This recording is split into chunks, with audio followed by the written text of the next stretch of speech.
आप देख रहे हैं ग्लोबल इंडिया टीवी।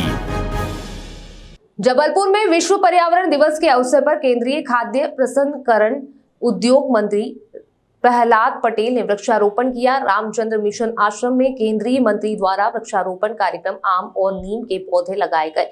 वहीं इस मौके पर केंद्रीय मंत्री प्रहलाद पटेल ने कहा कि प्रकृति के साथ खिलवाड़ करने वालों पर कठोर कार्रवाई की जानी चाहिए। पहले ऐसे बड़े लोगों को चिन्हित किया जाना चाहिए जो कि प्रकृति को नुकसान पहुंचा रहे हैं।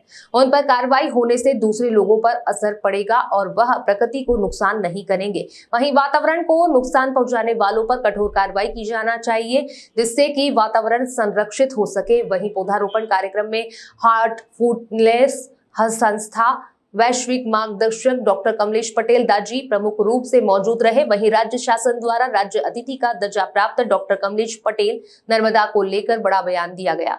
उन्होंने कहा कि नर्मदा में मिल रहे गंदे नालों से दूषित हो रही नर्मदा नदी, वहीं यहां पूरा बयान केंद्रीय जल शक्ति एवं खाद्य प्रसंस्करण उद्योग राज्य मंत्री प्रहलाद पटेल के सामने दिया गया। उन्होंने कहा कि जिन फैक्ट्रियों का गंदा पानी नर्मदा नदी में मिलता है उन फैक्ट्रियों के मालिकों पर सरकार के द्वारा कड़ी कार्रवाई करते हुए तगड़ी पेनल्टी लगानी चाहिए जिससे कि फैक्ट्री और कारखाने के संचालक अपनी मनमानी बंद करते हुए नर्मदा नदी में दूषित पानी को ना छोड़े। इससे नर्मदा नदी को स्वच्छ रखने में सहायता मिलेगी। वहीं विदेशों में जिस प्रकार से कानून और नदियों को लेकर बनाए गए हैं उसी प्रकार पूरे देश में कड़े कानून बनने चाहिए। विदेशों में गंदगी फैलाने वालों पर डॉलर के सबसे तगड़ा जुर्माना लगाया जाता है जिससे कि वहां स्वच्छता बनी रहती है। उसी प्रकार से पूरे देश में स्वच्छता को लेकर कड़े कानून बनाने की आवश्यकता है। सरकार को स्वच्छता को लेकर कठोर कानून बनाने पड़ेंगे तभी देश के हालात स्वच्छता के प्रति सुधार पाएंगे।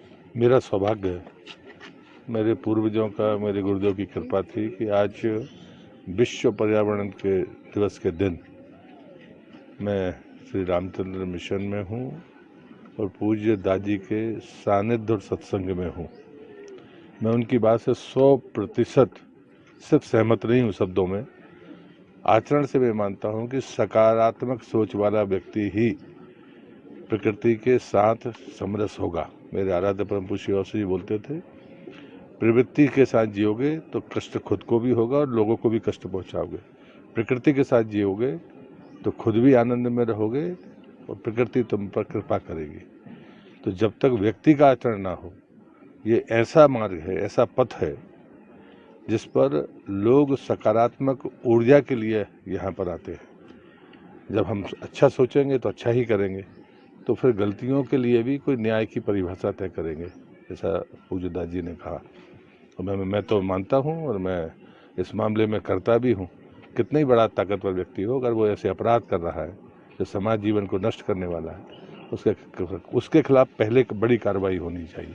जो ताकतवर लोग हैं उनके खिलाफ कार्रवाई होगी, बाकी लोग तो अनुसरण करते हैं। मैंने इसलिए अपने पूर्वजों और गुरुदेव को की कृपा मानी है कि आज उनका मुझे दर्शन भी हुआ, सत्संग भी हुआ। उनके साथ एक वृक्ष लगाने का उनके मार्गदर्शन में मुझे सीखने भी मिला। जो प्रक्रिया से वृक्ष लगाया जाता है वो निश्चित रूप से उसकी आयु पूर्ण करेगा। वो उसकी जितनी उसकी आयु है वो तो हम निर्धारित नहीं कर सकते, लेकिन जो तरीका सीखा उसका पूरी तरह से इम्प्लीमेंटेशन हम अपने गवर्नमेंट में करेंगे। जीवन ठाकुर की रिपोर्ट।